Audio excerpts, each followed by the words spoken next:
उद्योग मंत्री उदय सामंत से खास बातचीत की टाइम्स नेटवर्क के मैनेजिंग एडिटर मिहिर भट्ट ने, और आइए आपको इस बातचीत के अंश दिखाते हैं।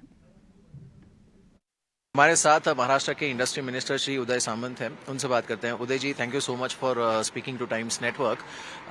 There is lot of excitement, और इस बार महाराष्ट्र का जो पेविलियन है उसमें बस भी काफ़ी है, कई सारे इंडस्ट्रियलिस्ट भी आए हैं यहाँ पे। तो इस साल दावोस में आपका एक्सपीरियंस कैसा रहा है? देखो, सबसे अलग ये दावोस का इस साल का एक्सपीरियंस है, क्योंकि कल आपने अगर देखा रहेगा तो ओमान के मिनिस्टर आए थे, साउथ कोरिया के जो डिप्टी वहाँ के गवर्नर आए थे, आज सुबह गौतम भाई अदानी सीएम साहब से मिलने आए थे। और सिर्फ ये मिलने नहीं आए थे, उनको महाराष्ट्र में इन्वेस्टमेंट करना है और उसके ऊपर प्राइमरी उनकी डिस्कशन हो गई। लेकिन ये बरस में एक समाधान ऐसा है कि जो हम एमओयू करने जा रहे हैं वो 100% इम्प्लीमेंट होने वाले एमओयू है, और मेरे ख्याल से वो 3 लाख करोड़ से ज़्यादा हो जाएंगे, ये हमारा दावा है। तो सर, ये जो बार बार इस तरह का सवाल उठ रहा था कि बहुत सारी जो कंपनीज हैं, एमएनसीज हैं, बड़े बड़े इंडियन कॉर्पोरेट्स हैं, वो महाराष्ट्र से बाहर जाके इन्वेस्ट कर रहे हैं, बाकी स्टेट्स में, नेबरिंग स्टेट्स में इन्वेस्ट कर रहे हैं। अगर आप ये कह रहे हैं 3 लाख करोड़ के एमओयूज हो रहे हैं, तो क्या हम ये कह सकते हैं कि ये सिचुएशन आपने अरेस्ट कर ली है? महाराष्ट्र इंडस्ट्री के लिए बहुत बड़ा पोटेंशियल था, है और रहेगा। लेकिन जो पॉलिटिकल क्राइसिस महाराष्ट्र में चल रहे हैं, जिनकी सत्ता गई, उनको अभी दूसरा कोई सब्जेक्ट नहीं है, इसलिए उनको इंडस्ट्री डिपार्टमेंट दिखाई देता है। वेदांता फॉस्कॉन गया, वो हमारे वजह से नहीं गया, क्योंकि पिछले गवर्नमेंट ने कैबिनेट सब कमेटी नहीं की। एयरबस का एक सादा सिंगल पेपर भी हमारे पास नहीं है। लेकिन मैंने तब भी कहा था, एकनाथ शिंदे साहब के नेतृत्व में, देवेंद्र जी के नेतृत्व में और अजित दादा के नेतृत्व में वेदांता फॉस्कॉन से लेके 3 टाइम्स आगे जाके हम एमओयू करेंगे और इंडस्ट्री लाएंगे।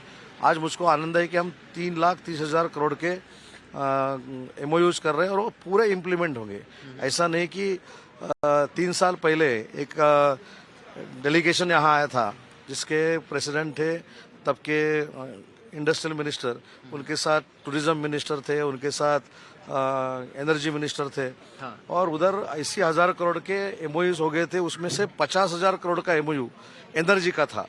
लेकिन जिस बंदे ने वो एमओयू किया था वो भी नहीं मिल रहा है, और वो एमओयू भी नहीं मिल रहा है। इसलिए ऐसे एमओयू हमारे नहीं है। जो हम एमओयू करने जा रहे हैं उसका 95% इम्प्लीमेंट हम महाराष्ट्र में जाके करेंगे। और आज एक साबित हो गया है कि महाराष्ट्र देश का ग्रोथ इंजन है, और उसकी वजह से ये 3.30 लाख करोड़ के एमओयू हमारे साथ हो रहे हैं। लेकिन सर, एक सवाल मैं आपसे पूछना चाहूंगा। एक हमने देखा है ऑपोजिशन की तरफ से भी, अगर हम देखें, बड़ा सा हिपोक्रेटिक आर्ग्यूमेंट देखने को मिल रहा है। सेंटर में जो सेंटर के नेता हैं ऑपोजिशन के, वो कई कॉरपोरेट हाउसेज हैं जिसको अपोज करते हैं, और उनकी स्टेट गवर्नमेंट्स यहाँ पर उनके साथ एमओयू साइन कर रही हैं। मिसाल के तौर पे अदानी ग्रुप। आप कैसे देखते हैं ये जो पूरी एक विसंवादिता है? ये तो मुझको भी एक सवाल है, महाराष्ट्र की जनता को भी सवाल है। अब देखो, धारावी का जो प्रोजेक्ट है, it's a game changer project, क्योंकि बाला साहब ठाकरे साहब का एक सपना था कि जो झोपड़ी में रह रहा है, जो स्लम में रह रहा है, उसको अच्छा घर बनाना चाहिए। और वो एम सामने रख के पहला ये प्रयास किया था देवेंद्र जी ने, जब वो सीएम थे। बाद में एकनाथ शिंदे साहब ने किया है, और उसका जो टेंडर है वो मेरे ख्याल से सब फॉर्मेलिटी लीगली क्लियर करके गौतम भाई अदानी को मिला है। लेकिन आप देखिए, गौतम भाई अदानी को जब ये मिला, उनके अपोजिशन में वहाँ मोर्चा निकाला गया, रैली निकाली गई, और 2 दिन बाद जो अलायंस के बड़े लीडर है शरद पवार साहब, उनके साथ गौतम भाई की मीटिंग हो गई। ये जो सवाल है कि अलायंस के शरद पवार साहब है, वो बोल रहे हैं कि इंडस्ट्रियलिस्ट को तकलीफ मत दो, इंडस्ट्रियलिस्ट आना चाहिए, इंडस्ट्रियलिस्ट स्टेट का फ्यूचर है, ये गौतम भाई से मिलने के बाद शरद पवार साहब बोल रहे हैं। और 2 दिन पहले उबा ठाके जो लोग हैं वो वहाँ मोर्चा निकाल रहे हैं। ये मेरे ख्याल से दोनों तरफ से बोलने की उनको आदत है। लेकिन हमने आज साबित कर दिया है कि महाराष्ट्र उद्योग क्षेत्र में, इंडस्ट्री में 1 नंबर पे है और 1 नंबर पे रहेगा। सर, यहाँ पर हाइलाइट्स क्या हैं? आपने जो 3,30,000 करोड़ के एमओयूज किए हैं, इसमें कौन कौन सी बड़ी कंपनीज हैं? और जैसे आपने कहा कि इसमें से 95% कन्वर्ट होंगे, ये बहुत अच्छा रेशियो है अपने आप में। तो इसकी टाइमलाइन क्या है?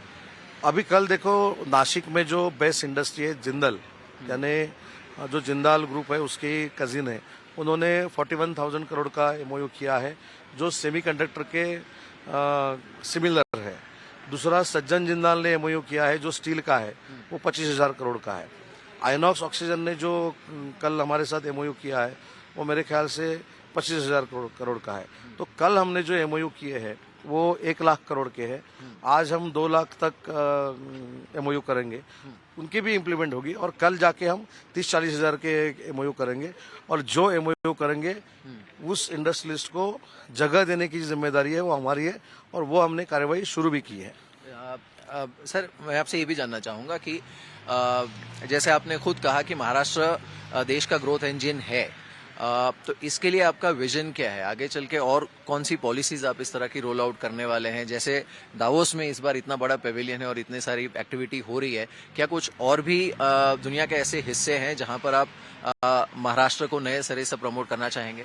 हम तो अभी ऐसा करना चाह रहे हैं कि जो दुबई में जो इंडस्ट्रियलिस्ट आते हैं, दुबई ये सेंट्रल प्लेस बन गया है और ये 2 महीने में अगर दुबई में वहाँ के इंडियन एम्बेसी से बोल के अगर हम डेस्क चालू कर सके इंडस्ट्री के लिए या ऑफिस हमारा चालू कर सके एमआईडीसी का, तो ये हमारा प्रयास है क्योंकि इंटरनेशनल लेवल पे महाराष्ट्र बहुत आगे है, ये देखिए हम दिखाना चाहते हैं।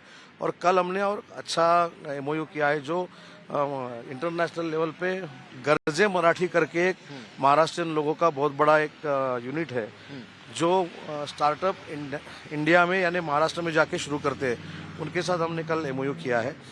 ये इंडस्ट्री का एमओयू है और जो कल गर्जे मराठी के साथ हमने जो एमओयू किया है वो इमोशनल भी एमओयू है, इसलिए हम इमोशनल भी है।